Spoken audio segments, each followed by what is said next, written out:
Aunque los jefes de las republiquetas locales en su totalidad habían apoyado a Buenos Aires, los argentinos habían demostrado su indiferencia ante las necesidades de la población local y su disposición a sacrificar toda la región a sus propias exigencias. Los peruanos, por su parte, se encontraban en unas relaciones incómodas con Bolívar y sus ejércitos colombianos. La élite limeña no estaba preparada para estimular coherentemente la anexión de Charcas a sus propias fronteras nacionales. Le interesaba más definir las jurisdicciones de Puno y la frontera costeña de Atacama, especialmente en la región de Tarapacá. El 9 de febrero de 1825, cuando Sucre y su ejército llegaron a La Paz acompañados del doctor Casimiro Olañeta como consejero supremo, Sucre promulgó un decreto que convocaba a la reunión de una asamblea deliberante de todas las provincias de Charcas. En abril de 1825, cada provincia debía enviar sus delegados para determinar la suerte de la región. En julio de 1825, tras algunos retrasos, por fin se reunieron 48 delegados en Chuquisaca. Por una abrumadora mayoría, la asamblea se inclinó por la independencia estatal.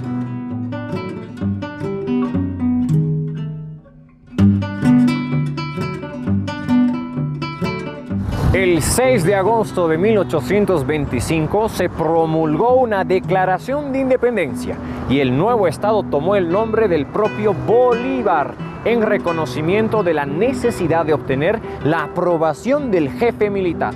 El Congreso chuquisaqueño envió una delegación oficial a La Paz, pidiéndole el respaldo a sus decisiones que habían sido apoyadas por Antonio José de Sucre. Alegando en un principio que el Congreso peruano todavía había de decidir el último destino de la región, Bolívar acabó cediendo después de su gira triunfal por las ciudades de Charcas. Después, durante unos pocos meses, se convirtió en su presidente provisional.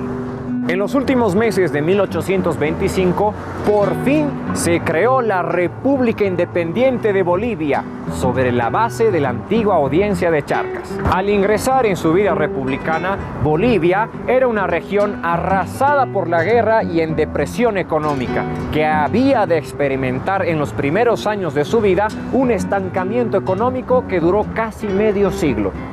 La misma declaración de República Independiente para la región iba a tener una influencia profundamente negativa en la economía nacional, que agudizó y prolongó la crisis de los últimos años del periodo colonial. De hecho, la independencia boliviana iba a ejercer una influencia negativa en la región, causando una decadencia económica a largo plazo de las provincias del noreste argentino.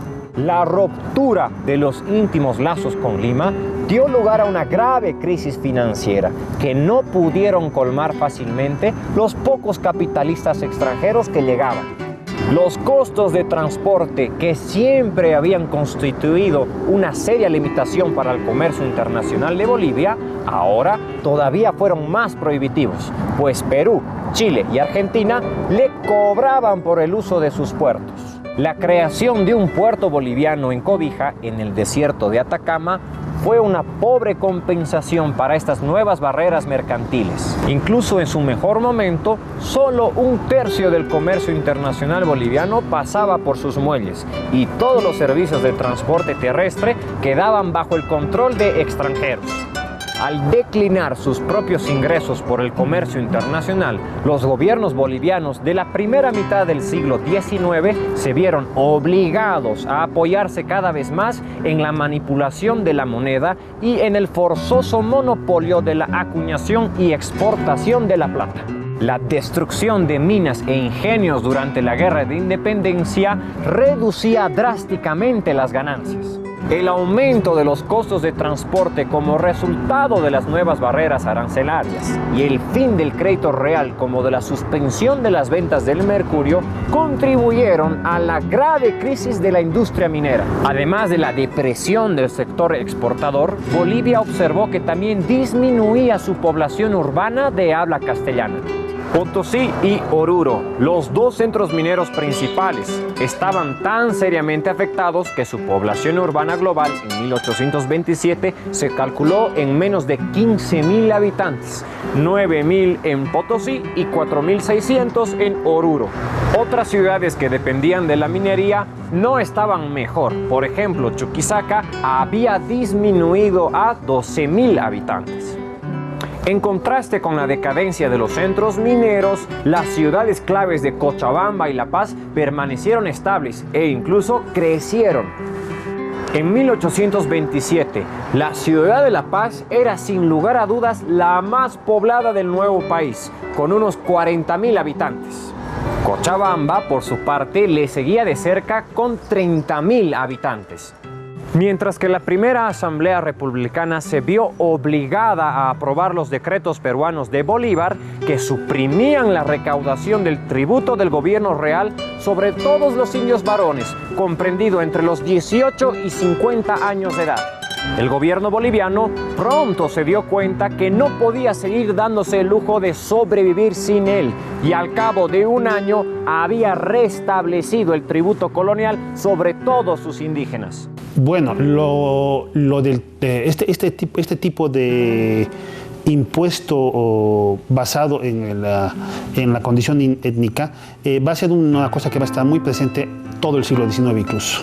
Y es una cosa que es parte de lo que va a ser el pacto colonial que se ha establecido entre la corona, primero, y las comunidades indígenas, y que en la República se va a replicar, porque van a ser, de hecho es Bolívar el que va a intentar que estas comunidades pasen, sus tierras pasen al mercado y se conviertan en todo caso en propietarios de sus tierras, y son los mismos indígenas que dicen no, queremos seguir pagando como en la colonia. Y de hecho, si ustedes pasan por los archivos, todavía hasta el siglo XIX y no sé hasta el XX, siguen pagando todavía contribuciones indigenales. De hecho, hoy en día, claro, ya no va para el Estado las contribuciones indigenales, pero todavía se quedan en los sindicatos de muchas comunidades. Esto claro, no es un precio alto, unos 5 pesos, que es como un aporte voluntario que todos los años hacen, ¿no? En dos momentos, en Navidad y en San Juan. Pero claro, todavía no está generalizado. Entonces, esto en cierta medida pervive, pero ya no para el Estado hasta ahora. Y se corta en el 52 más o menos, que es cuando ya no hay pongueaje, no hay patronaje, nada de eso.